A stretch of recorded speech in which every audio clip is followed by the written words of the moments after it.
వార్తలు నేటి SL news ప్రేక్షకులకు నమస్కారం. నేటి వార్తలకు స్వాగతం. భూ సమస్యల పరిష్కారం కోసం ప్రభుత్వం ప్రతిష్టాత్మకంగా భూభారతి నూతన ఆర్ఓఆర్ చట్టంను ప్రవేశపెట్టిందని, ఇందులో పొందుపరిచిన అంశాలను రైతులు తెలుసుకోవాలని జిల్లా కలెక్టర్ కుమార్ దీపక్ అన్నారు.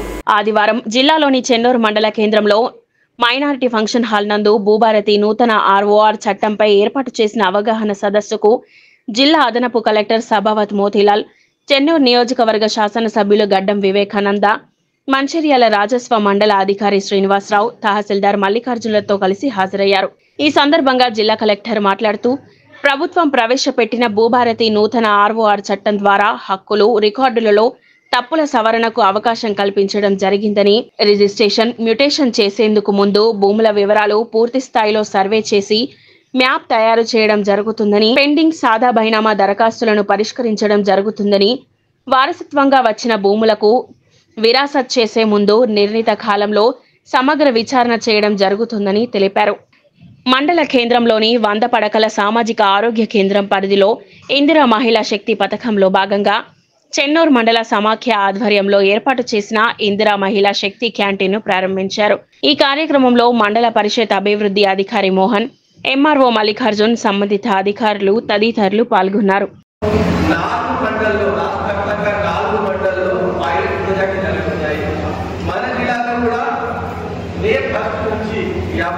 కార్యక్రమం అయిపోయిన తర్వాత విమాన మండలంలో పైలట్ ప్రాజెక్ట్ జరుగుతుంది. కానీ ఈ భూభారతి చట్టం తీసుకొని వస్తే మనకి లాభం ఏమున్నాయి, దాని గురించి ప్రజలకు కరెక్ట్ గా అవగాహన ఉండాలి. సో ఇప్పుడే నేను రాకముందే చెన్నూరు గారికి అడిగాను, ఈ ఏమైనా గవర్నమెంట్ భూమి కబ్జా అయింది, ఇప్పుడు మనకి కొత్త చట్టం వచ్చింది, ఏమైనా గవర్నమెంట్ భూమి కబ్జా అయింది, ఏమైనా అట్లా ఇంపోజ్ అయ్యి దాని మీద ఇల్లు కట్టారు, పెద్ద పెద్ద ఇల్లు కట్టారు, ఏమైనా సపోజ్ ఏమి లేదు, వాళ్ళకు 75 స్క్వేర్ యార్డ్, 100 స్క్వేర్ యార్డ్ ఏమైనా ఇంపోజ్ చేసి ఇల్లు కట్టారు, దట్ ఇస్ వేరే, దానికి ప్రభుత్వానికి రెగ్యులైజేషన్ చేయడానికి ప్రాసెస్ ఉంటుంది. కానీ కమర్షియల్ యాక్టివిటీ చేస్తున్నారు ప్రభుత్వం, దాని మీద ఇప్పుడు యాక్షన్ అంతా స్టార్ట్ చేయాల్సింది. ఐ థింక్ ఎంఆర్ఓ గారు కూడా 2-3 నోటీస్ జారీ చేశారు. ఖచ్చితంగా రాష్ట్ర ప్రభుత్వ భూమి ఎవరైనా ఇంపోజ్ చేశారో, కమర్షియల్ యాక్టివిటీ చేస్తున్నారు, దానికి మన దగ్గరకి తీసుకొని ఈ వచ్చిన చట్టంలో అసైన్మెంట్ కమిటీ సంబంధించిన కూడా ఏర్పాటు ఉంటుంది. గవర్నమెంట్ చెన్నూరు ఎమ్మెల్యే గారు ఆధ్వర్యంలో చెన్నూరు కాన్స్టిట్యూన్సీకి సంబంధించిన అసైన్మెంట్ కమిటీ ఏర్పాటు ఉంటుంది. అండ్ ఎవరైనా పేదవాళ్ళు ఉంటారు, ఎవరైనా ఏది వాళ్ళు ఉంటారు అంటే వాళ్ళకి చాలా సమయం నుంచి సాగు చేసిన భూమికి పట్టా ఇవ్వడం జరుగుతుంది. So that is one major important. ఇంకా ఒకటి ఇంపార్టెంట్ ఏమున్నాయి అంటే, ఇప్పుడు మనం చూస్తే ధరకి సంబంధించిన సాగు భూమి మాత్రమే వివరాలు ఉంటుంది. సో సపోజ్ మీ దగ్గర ఒక ఎకరం భూమి ఉన్నాయి, దానిలో 500 స్క్వేర్ యార్డ్ మీ సిస్టర్కి ఇచ్చేసారు, సెటిల్మెంట్ కింద, ఫ్యామిలీ పార్టీషన్ కింద 500 స్క్వేర్ యార్డ్ 12-13లో ఇచ్చేసారు. ఎల్ఆర్ఈపీ వచ్చిన టైంలో ఆ నాన్ అగ్రికల్చర్ భూమి ధర్మీకి రాలేదు. అండ్ ధర్మీలో నాన్ అగ్రికల్చర్ భూమికి ఎక్కడానికి అవకాశం లేవు. మళ్ళీ ఆ 500 స్క్వేర్ యార్డ్ మీరు ఏమైనా ఇచ్చారు, దానికి అవి ఎట్లా అమ్ముతారు, ఎట్లా దాని మీద ఇల్లు కట్టారో, దానికి పర్మిషన్ ఎలా వస్తుంది, దానికి ఎలాంటి సమాధానం లేవు. కానీ భూభారతి చట్టం వచ్చిన తర్వాత నాన్ అగ్రికల్చర్ ల్యాండ్ సంబంధించిన కూడా డీటెయిల్స్ దాంట్లో ఉంటుంది. వాళ్ళకి భూమి ఎంత ఉన్నాయి, ఇది ఎక్కడైనా కూడా వాళ్ళ దగ్గర ఉంటుంది. సో ఆ భూమికి మనకి కాపాడడానికి, వాళ్ళకి భూమి కాపాడడానికి మనకి చాలా ఉంటుంది. That is second. థర్డ్, మంచిగా దాంట్లో ఏమున్నాయి, ఎల్ఆర్యూపీ టైంలో చాలా ప్రాబ్లం జరిగింది. ఒకరికి ఒక ఎకరం భూమి సపోజ్ 10 సర్వేలలో ఉన్నాయి, 10 వాళ్ళు ఇంకా ఒక ఎకరం ఎక్కింది, మళ్ళీ వాళ్ళు ఒకే ఎకరం భూమి చూపించి 2 ఎకరం అమ్మారు. ఇప్పుడు ఎవరైనా కొన్నారు, వాళ్ళు పట్టాడుతున్న వాళ్ళు భూమి ఎక్కడ ఉంది, వాళ్ళు ఏం చెప్తారు, సార్ మీరే మాకు భూమి చూపించండి, మాకు ఇది రిజిస్టర్ కాగితాలు ఉన్నాయి కదా, మనం ఏం చేయాల్సింది, మాకు నష్టం జరిగింది. సో అట్లా మళ్ళీ ప్రమాదం రాకుండా రాష్ట్ర ప్రభుత్వం మాకు వివాద పరిస్థితి పరిష్కారం అయిపోతుందని చెప్పి తీసుకొని మీ అందరికీ చెప్పదలుచుకున్నాను. ఏదైనా కానీ రెవెన్యూ చట్టం ప్రకారంగా రెవెన్యూ భూమి ఎవరిది, ఇప్పుడే ఆర్డీ గారు చెప్పినట్టు పానీలలో మన పేరుందా లేదా, శాస్త్ర పానీలో పేరుందా లేదా, పట్టేదారు పుస్తకాలు ఇవ్వడంలో, మళ్ళీ మ్యూటేషన్ చేయడంలో, ఇవన్నీ రెవెన్యూ చట్టాలన్నీ కూడా మన రెవెన్యూ డిపార్ట్మెంట్లో ఎంఆర్ఓ గారు, మన లోకలీ ఎంఆర్ఓ గారు చేస్తారు, ఆర్డీఓ గారు చెక్ చేస్తారు, కలెక్టర్ గారు. అంటే అన్నీ ఎక్కడైతే సరిగా నడుస్తుందో, ప్రాబ్లం ఏముంటుందో అది సరిగా నడుస్తుంది. ఎక్కడైతే వివాదాలు ఉంటాయో, ఎక్కడైతే కొట్లాటలు ఉంటాయో, ఈ భూమి నాది, ఈ సర్వే నెంబర్ నాది, ఈ సర్వే నెంబర్లో ఒక సర్వే నెంబర్కి 2 సార్లు డివైడ్ చేస్తారు, కొందరు 4-5 సార్లు డివైడ్ చేసి మళ్ళీ అదే భూమిని మళ్ళీ అమ్ముకోవడం, ఇవన్నీ కూడా వివాదాలు తీర్మానంలో మన ఎంఆర్ఓ గారు ప్రజలందరూ కూడా గమనించారు. సో మీరందరూ కూడా మనకు సమస్యలు ఏదైతే ఉన్నాయో భూ సమస్యలన్నీ కూడా మనం ఎంఆర్ఓ దగ్గర, కానీ టీఆర్ఎస్ ప్రభుత్వం భూదందా ఏదైతే ఆ రోజుల్లో నడిచిందో అది కేవలం ధరణి పోర్టల్. ఆ ధరణి పోర్టల్ తేవడం వల్ల టీఆర్ఎస్ నాయకులందరూ కూడా ఆ ధరణి పోర్టల్ని వాడుకొని భూములన్నీ కూడా తగాదాలు వాళ్ళే సెటిల్మెంట్ చేసుకొని కలెక్టర్ ద్వారా ఆ రోజులలో వారు అన్ని భూముల పైన కబ్జాలు చేసేది. అప్పుడు దాని తర్వాత మీరే పోయి 50% ఇవ్వడం, అన్నీ కూడా అవకతవకలు ధరణి పోర్టల్లో కావడం. చాలా చోట్ల కూడా పట్టా భూములు ఉన్నాయి కూడా ఇది ప్రొహిబిటెడ్ లిస్ట్ అని చెప్పి మళ్ళీ ప్రొహిబిటెడ్ లిస్ట్లో వేసి మళ్ళీ లోకల్ టీఆర్ఎస్ నాయకులతో వాళ్ళతో అడ్జస్ట్మెంట్ చేసుకొని మళ్ళీ ప్రొహిబిటెడ్ లిస్ట్ ఇచ్చేయడం జరిగింది. అంటే వేలాది కోట్ల ఎకరాలు హైదరాబాద్లో, గ్రామాలలో అన్ని చోట్ల కూడా టీఆర్ఎస్ నాయకులు ఈ ధరణి పోర్టల్ని వాడుకొని ప్రజలను చాలా ఇబ్బంది పెట్టినారు. చాలా సమయం నేను అందరూ తెలుసు. మొన్న ఎలక్షన్లలో కూడా నేను ఎక్కడ పోయి ప్రచారం చేసినప్పుడు చాలా మంది ప్రజలు ఇదే చెప్పినారు, సార్ ఈ ధరణి పోర్టల్లో మాకు అన్యాయం అయింది, మాకు న్యాయం చేయాలి, కాంగ్రెస్ పార్టీకి ఎందుకు వల్ల మేము న్యాయం చేయాలని చెప్పి మీరందరిలో ఆ రోజులలో పోవడం విధానంగా కాంగ్రెస్ పార్టీ ప్రభుత్వంలో వచ్చిన తర్వాత ఒక మంచి చట్టం తీసుకురావాలి, ఈ చట్టం ద్వారా మన ప్రజలకు హక్కులు కల్పించాలి, మళ్ళీ వివాదాలు ఉండదు, చాలా సమయం ఈ వివాదాలు పరిష్కరించడంలో అవుతుంది అని చెప్పి ఈ భూభారం తేవడం జరిగింది. ఈ భూభారం తేవడంలో చాలా సింపుల్ గా చెప్తున్నా, ఎందుకంటే అంతా డీటెయిల్ గా ఆల్రెడీ. హాజీపూర్ మండల కేంద్రంలో మార్క్ఫెడ్ వారి ఆధ్వర్యంలో ఏర్పాటు చేసిన మొక్కజొన్న కొనుగోలు కేంద్రాన్ని మంచిర్యాల ఎమ్మెల్యే కుకిరాల ప్రేమ్సాగర్ రావు ప్రారంభించారు. ఈ సందర్భంగా ఎమ్మెల్యే ప్రేమ్సాగర్ రావు మాట్లాడుతూ ఈ ప్రజా ప్రభుత్వం మహిళలు రాష్ట్రంలో కోటీశ్వరులుగా చేయడమే ప్రభుత్వం లక్ష్యమని అన్నారు. అనంతరం ఎమ్మెల్యేను మహిళలు సన్మానించారు. ఈ కార్యక్రమంలో సంబంధిత అధికారులు, కాంగ్రెస్ పార్టీ నాయకులు, మహిళా నాయకురాలు, కార్యకర్తలు తదితరులు పాల్గొన్నారు.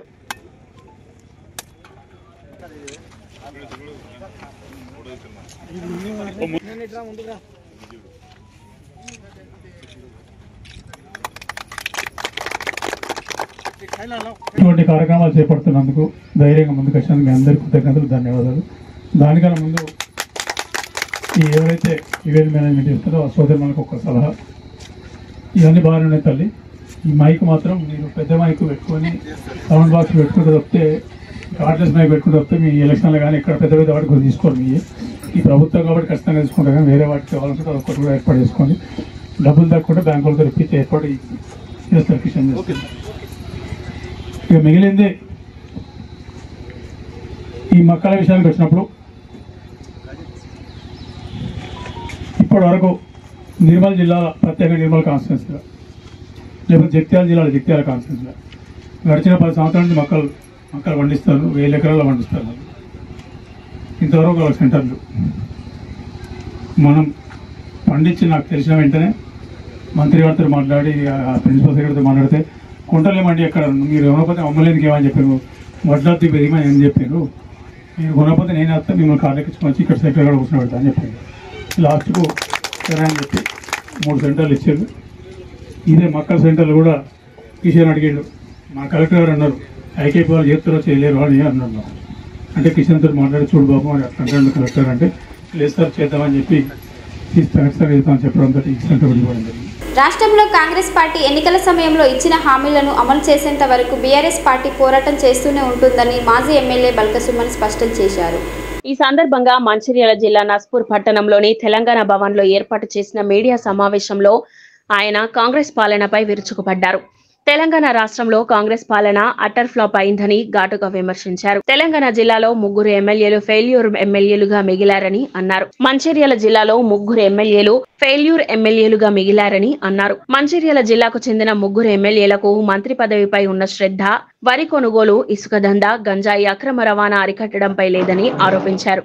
ముఖ్యమంత్రి రేవంత్ రెడ్డి కాళేశ్వరం మీద కక్ష కట్టి 3 బ్యారేజీలను ఎండబెట్టి రైతుల ఆత్మహత్యలకు కారణమవుతున్నాడని అన్నారు. జిల్లా రైతుల సాగు భూములకు నీటి కష్టాలు, కరెంటు సరఫరా చేయడం లేదని విమర్శించాడు. బీఆర్ఎస్ పార్టీ ఒక ఉద్యమ పార్టీ. కాంగ్రెస్ ప్రభుత్వం ఇచ్చిన హామీల అమలుపై పోరాటానికి సిద్ధమయ్యిందని తెలిపాడు. రాష్ట్రంలో బీఆర్ఎస్ పార్టీ లేకుండా చేయడమే లక్ష్యంగా రేవంత్ రెడ్డి పనిచేస్తున్నాడని అన్నారు. తెలంగాణ ప్రజల గుండెల్లో ఉన్న కేసీఆర్ ను ఏం చేయగలడని ఆయన ప్రశ్నించారు. కాంగ్రెస్ పార్టీ ఎన్నికల మేనిఫెస్టోలో పెట్టిన 6 గ్యారంటీలు ఏమయ్యాయి? ప్రజలు తిరగబడే రోజు దగ్గరలోనే ఉందని ఎద్దేవా చేశారు. పార్టీకి పూర్వ వైభవం తీసుకొచ్చేందుకు బీఆర్ఎస్ పార్టీ 25వ వసంతోత్సవం సందర్భంగా కేసీఆర్ నాయకత్వంలో ఏప్రిల్ 27న నిర్వహించే భారీ బహిరంగ సభకు ప్రజలు తరలి రావాలని పిలుపునిచ్చారు. ఈ కార్యక్రమంలో బీఆర్ఎస్ పార్టీకి చెందిన నాయకులు, కార్యకర్తలు తదితరులు పాల్గొన్నారు.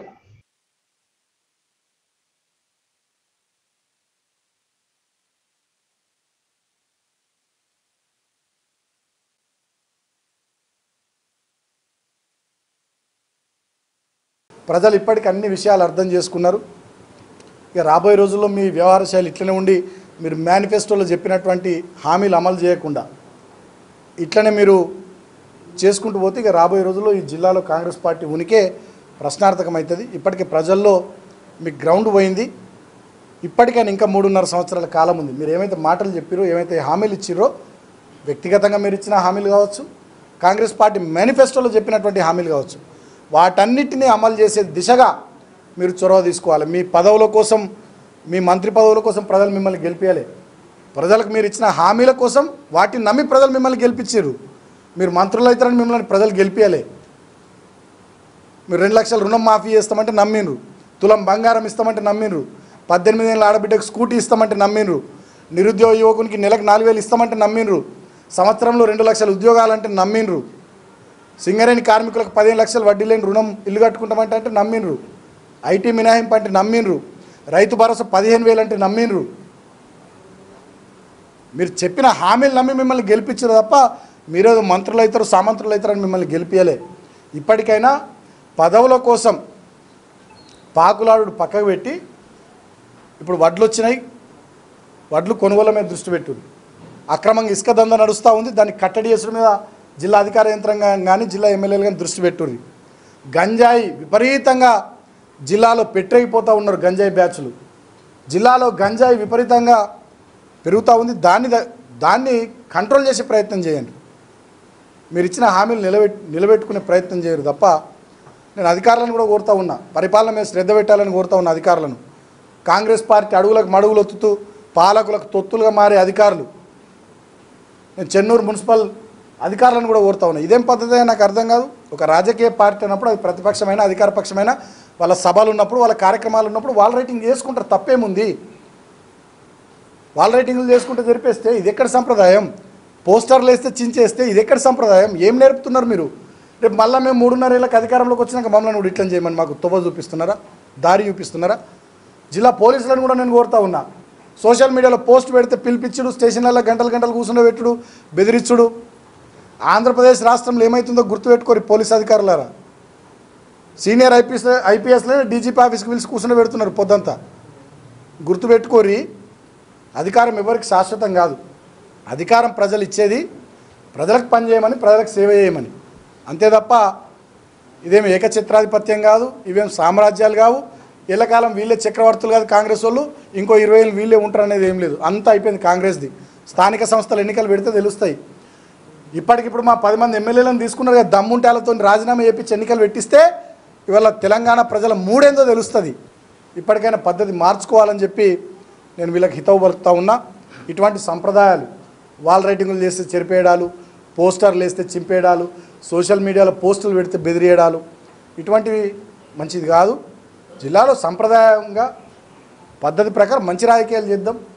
ఇక ప్రతిపక్ష పార్టీ జెండానే కనబడద్దు, ప్రతిపక్ష పార్టీ వాల్ రైటింగే కనబడద్దు, ప్రతిపక్ష పార్టీ పోస్టరే కనబడద్దు అంటే ఇక ఇటువంటి తెలంగాణ ఉద్యమంలో మేము మస్తు ఎదుర్కొన్నాం ఉమ్మడి ఆంధ్రప్రదేశ్లో అప్పటి పాలకుల దగ్గర. మీరేం కొత్త కాదు, మీరేం ఎక్కువ కాదు. ఈ కర్మ సిద్ధాంతం అనేది ఒకటి ఉంటుంది.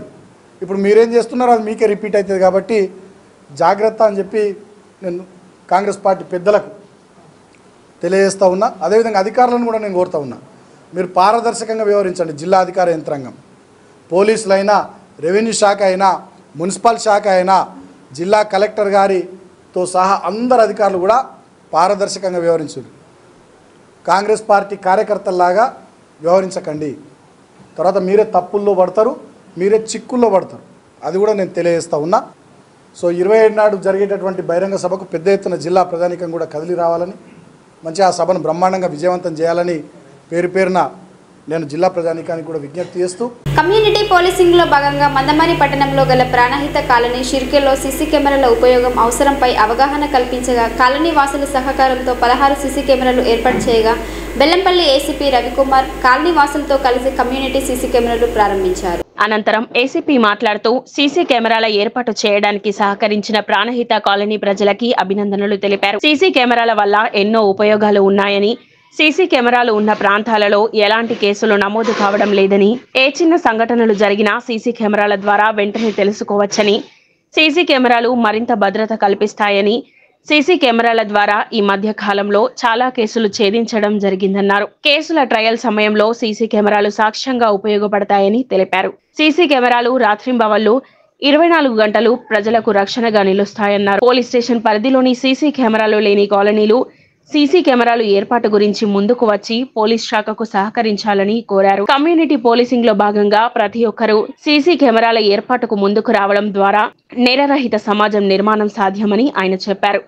సీసీ కెమెరాల ఏర్పాటుకు కృషి చేసిన కాలనీ వాసులను ఏసీపీ సిఐ శశిధర్ రెడ్డి స్థానిక ఎస్ఐతో కలిసి సన్మానించి మిగిలిన కాలనీ వాసులకు ఆదర్శంగా నిలిచినందుకు అభినందించారు.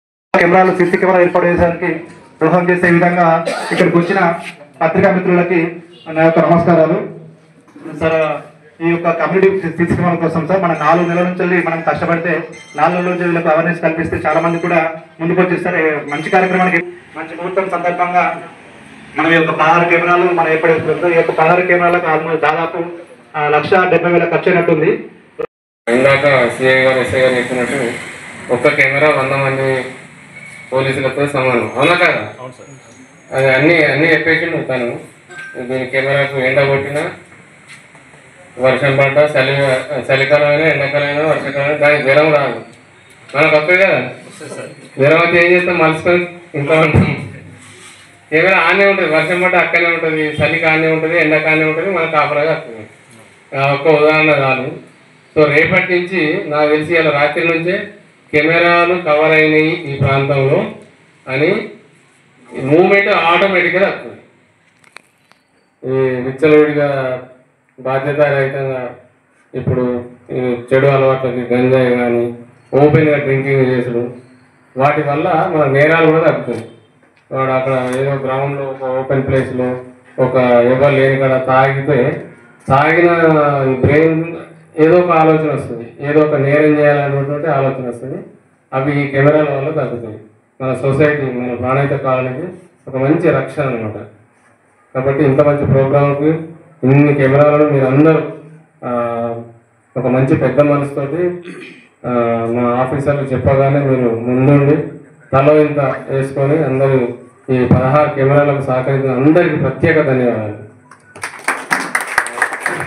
Market area, apple area, bus stand area, అన్ని important busy places, important locations అందరికీ మీరు ఆదర్శము. సో తర్వాత ఈ కెమెరాల వల్ల మనకు కొన్ని కేసులు కూడా ఎలా డిటెక్ట్ అయినాయనే చెప్తాను. ఒక 4 రోజుల కింద ఒక బైక్ థెఫ్ట్ అయితే అక్కడ కెమెరా ఉంటే మనము వితిన్ 4-5 డేస్లో ఆ దొంగను పట్టుకోగలిగాం మందమేడలో. ఒక వ్యక్తిని ఒక ట్రాక్టర్ హిట్ చేసిపోయింది, అది దొరకలేదు, అది ఏ ట్రాక్టర్ అనేది మనకు తెలియలేదు. ఏమైనా చూసుకుంటూ ముందుకు పోతే అదే టైంకు ఈ టైంకు ఆ టైంకు చూసుకుంటే అక్కడ ట్రాక్టరు హిట్ చేసినట్టు మనకు వచ్చింది. ఆ ట్రాక్టర్ని మనం పట్టుకుంటే ఈ యాక్సిడెంట్ అయిన వ్యక్తి ఇప్పుడు యాక్సిడెంట్ ఎలా ఉంటుందంటే, ఒక యాక్సిడెంట్ అయింది, అతను కాలు ఇరిగింది, ఆ హిట్ ఇచ్చిన ఈ వ్యక్తికి ఏ వెహికల్ అయితే డాష్ ఇస్తుందో హిట్ ఇస్తుందో యాక్సిడెంట్ చేస్తుందో ఆ వెహికల్ దొరకబట్టుకుంటేనే ఈ దెబ్బ తగిలిన వ్యక్తికి లేకపోతే చనిపోయిన వ్యక్తికి ఇన్సూరెన్స్ కవర్ అవుతుంది. అదనమాట. ఇప్పుడు ఆధారం అతనికి యాక్సిడెంట్ అయింది, అతనికి గుద్దినటువంటి వెహికల్ దొరకబడితేనే అతనికి ఇన్సూరెన్స్ డబ్బులు కానీ అవి క్లెయిమ్ అవుతాయి. సో ఈ కెమెరాలు దానికోసం పనిచేస్తాయి. కొట్లాటలు ఆటోమేటిక్గా తగ్గుతాయి. ఒకవేళ జరిగితే ఎవడు నిజమైన నేరస్తుడు, ఎవడు అబద్ధం మాట్లాడు, ఎవరు నిజం చెప్తాను అనేది నిర్ధారణ అవుతుంది. తర్వాత దానికి ఎవిడెన్స్ వాల్యూ ఉంటుంది. ఇప్పుడు ఒక 4 ఉన్నారు, కెమెరాలు లేవు, నిజంగా నేరం జరుగుతుంది కానీ వాళ్ళు చెప్పకపోతే అది కోర్టులో కేసు పోతుంది. కెమెరాలు ఉంటే అలాంటి ప్రాబ్లం ఉండదు. మనం ఎలాంటి ప్రలోభాలకు గురి చేయలేము కెమెరాలని. అదొకటి. మనకి ఇంకా ఎన్నో కేసులు, ఇప్పుడు మనకు బెల్లంపల్లిలో ఒక హైదరాబాద్ నుంచి వాళ్ళు వచ్చారు, ఒక ఫర్నిచర్ షాప్ వాళ్ళు. పొద్దున 10 గంటలకే కార్లకు వెళ్ళి 24 లక్షల రూపాయలు ఇద్దరు వాళ్ళు హైదరాబాద్ నుంచి కార్ ఎట్లెట్లా వస్తే వాళ్ళు అక్కడి నుంచి దొంగలు వచ్చారు. వాళ్ళు పొద్దున టిఫిన్ చేస్తుంటే 10:30కు, ఇది సుమారు 4 నెలల క్రితం జరిగింది బెల్లంపల్లిలో బజార్ ఏరియాలో. అది ఆ ఏసీపీ ఆఫీస్ ముందు, మా ఆఫీస్ ముందు ఒక కెమెరా ఉంది, అటు శాంతికాని వైపు పోయినట్టు కెమెరాలో పడింది. అక్కడి నుంచి మళ్ళీ మందమేర వచ్చినట్టు, టోల్ గేట్ వచ్చినట్టు అంతా. కానీ ఆ బండి నంబర్కి సరిగ్గా వాళ్ళు వీళ్ళు హైదరాబాద్ నుంచి ఫాలో చేస్తున్నారు కాబట్టి ఈ రాత్రి ఈ ఫర్నిచర్ షాపులు ఎక్కడ ఆగిందో అంటే మంచిర్యాలలో ఒక లాడ్జ్ కూడా ఆగింది. సో వీళ్ళు కూడా వాళ్ళు వెనక రావాలి కదా, వచ్చారు. వస్తే అప్పుడు ఈ దొంగలు ప్రయాణం చేసినటువంటి 2 వీలర్ బైక్ నంబర్ అక్కడ క్లారిటీ వచ్చింది. ఆ నంబర్ హైదరాబాద్ బండి అని. అప్పుడు కట్టలు కట్టుకుని ఒప్పుకున్నాడు. మిగతా మొత్తం 4 వచ్చారు. ఒకరి తర్వాత 24 అవర్స్ లోపల 24 లక్షలు రికవర్ అయింది. సో అంటే ఇంత పని చేసే కెమెరాలు చాలా మంచి పని చేశారు మీరందరూ. సో ఈ కెమెరాలు ఉండడం వల్ల నేరాలు తగ్గుతాయి. ఒకవేళ జరిగినా కానీ అది నిర్ధారణ అవుతుంది. ఇంకొక ఊర్లో మంచిర్యాల జిల్లా భీమవరం మండల కేంద్రంలోని సరిగ్గా 2 నెలల క్రితం నిర్మాణం చేపడుతున్న హరే కృష్ణ బలరామ మందిర నిర్మాణాన్ని అడ్డుకునే లక్ష్యంగా భీమవరం పోలీస్ స్టేషన్లో నమోదు చేసిన కేసును చెన్నూరు కోర్టు విచారణ అనంతరం కొట్టివేసినట్లు Cisco Infra Developers Srikrishna Balaram township నిర్వాహకులు ప్రకటించారు. హరే కృష్ణ బలరామ మందిర నిర్మాణమే లక్ష్యంగా చేసుకుని జడ్జి గారి తోటలో తాము ఏర్పాటు చేయనున్న 85 ఎకరాల వెంచర్లో 5 ఎకరాల స్థలంలో రాష్ట్రంలో ఎక్కడా కానరాని విధంగా అద్భుతమైన ఆలయ నిర్మాణం చేసి తీరుతామని వారు తెలిపారు.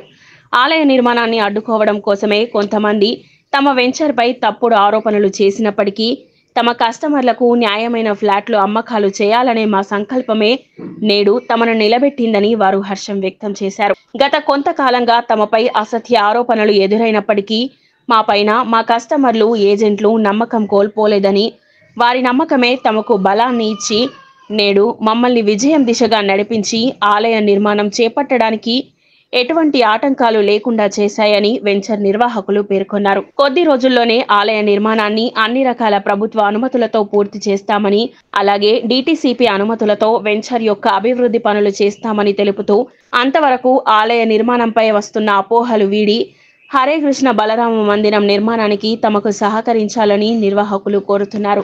ముందుగా మంచిర్యాల జిల్లాలోని భీమవరం మండలంలో 84 ఎకరాల వెంచర్లో మేము 5 ఎకరాల భూమిని హరే కృష్ణ సంకీర్తన మూమెంట్ వాళ్లకు డొనేట్ చేసినాము. వాళ్ళు ఇందులో 5 రకాల దేవస్థానాలను కడతానని మాకు ఒక లెటర్ ఇచ్చినారు. ఒకటి హనుమాన్ టెంపుల్, ఇంకోటి బలరామకృష్ణ మందిరం, ఒకటి రాధాకృష్ణ మందిరం, ఒకటి గురంగానీతన్ మందిరము, ఒకటి వెంకటేశ్వర టెంపుల్ మందిరము. ఈ 5 నిర్మాణాలు చేపడతామని మాకు వాళ్ళు ప్రామిస్ చేసినారు.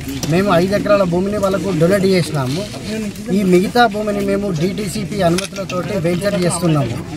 అతి అద్భుతంగా BT roads, underground drainage, electrical, park సదుపాయాలతోటి మధ్యలో ఉండే ఆర్చ్లో ఒకటి గరుడ పక్షి స్టాచ్యూను నిర్మించి అతి అద్భుతంగా భీమారంలోనే ఎన్నడూ లేని విధంగా అద్భుతమైన పుణ్యక్షేత్రాన్ని నిర్మిస్తామని మాకు ఇస్కాన్లో పనిచేసిన డివోటీ పలాస్ చంద్రదాస్ గారితో మేము చేసుకున్న ఒప్పందం ప్రకారం వాళ్ళు టెంపుల్ నిర్మాణిస్తున్నారు. ఇక్కడ నిర్మించబోతున్న బలరామకృష్ణ మందిరంలో ఒక టెంపుల్ని సురేష్ కుమార్ మర్దా గారు డొనేట్ చేస్తున్నారు. ఆ టెంపుల్ నిర్మాణానికి అయ్యే ఖర్చు పూర్తిగా తాను భరిస్తానని, తాను నగదు రూపంలో వస్తు రూపకంగా ఇచ్చైనా ఆ టెంపుల్ నిర్మాణాన్ని పూర్తి చేస్తారని ఈ సభాముఖంగా వారు తెలియజేస్తున్నారు.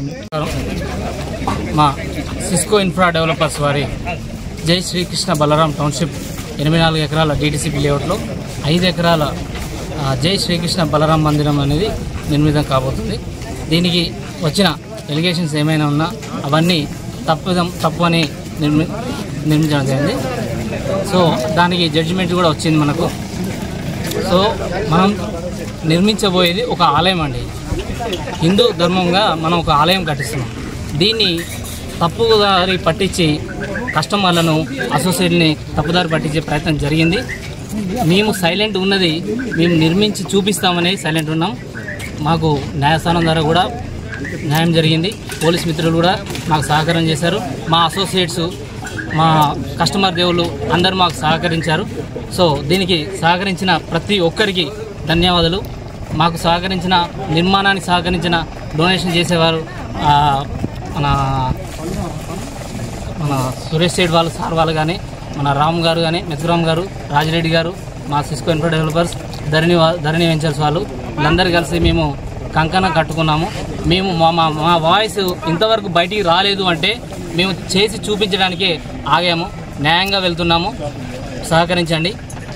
జై శ్రీకృష్ణ. మంచిర్యాల జిల్లా భీమారం మండల కేంద్రంలో సుమారు 5 ఎకరాలలో ఎంతో ప్రతిష్టాత్మకంగా నిర్మించబోతున్న నూతన శ్రీకృష్ణ బలరామ ఆలయంతో పాటు మరో 4 దేవాలయాల నిర్మాణానికి ఇస్కో infra developers Krishna Balaram township నిర్వాహకులు శ్రీకారం చుట్టారు. 5 ఎకరాల భూమిని హరే రామ హరే కృష్ణ ట్రస్ట్ వాళ్లకు దానం చేసినట్లు నిర్వాహకులు తెలిపారు. నూతనంగా నిర్మించబోతున్న దేవాలయాలకు ఎటువంటి నిబంధనలు లేకుండా ఉచితంగానే భూమిని అందించినట్లు నిర్వాహకులు తెలిపారు. ఇలాంటి భగవంతునికి సంబంధించిన కార్యక్రమంలో పాల్గొన్న చాలా సంతోషకరంగా ఉందని తెలిపారు. గత కొన్ని రోజుల క్రితం నిర్మాణం చేపడుతున్న హరే కృష్ణ బలరామ ఆలయ నిర్మాణాన్ని అడ్డుకునే ప్రయత్నం చేశారని, అందుకు గాను భీమవరం పోలీస్ స్టేషన్లో కేసును కూడా నమోదు చేసి ఇబ్బందులకు గురి చేశారని తెలిపారు. తాము కూడా చట్టానికి లోబడి కేసును ఎదుర్కొని కోర్టులో విచారణ అనంతరం ఆ కేసును కోర్టులో కొట్టివేశారని ఈ సందర్భంగా తెలిపారు.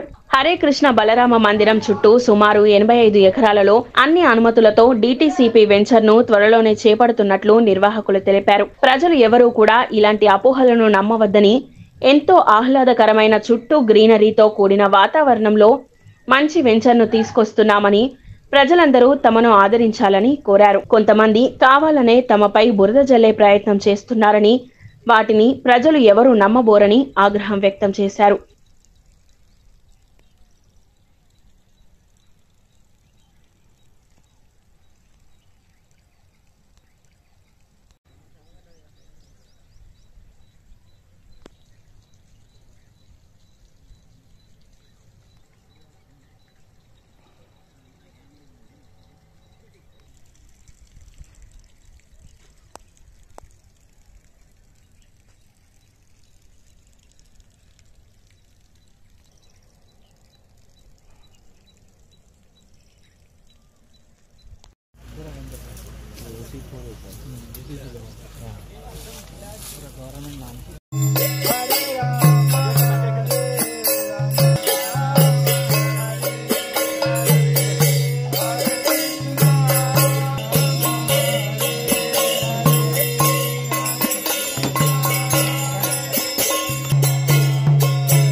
నేటి ఎస్ఎల్ఎన్ న్యూస్ ఇంతటితో సమాప్తం. తిరిగి ప్రసారమయ్యే ఎస్ఎల్ఎన్ న్యూస్లో మళ్ళీ కలుద్దాం. అంతవరకు సెలవు. నమస్కారం.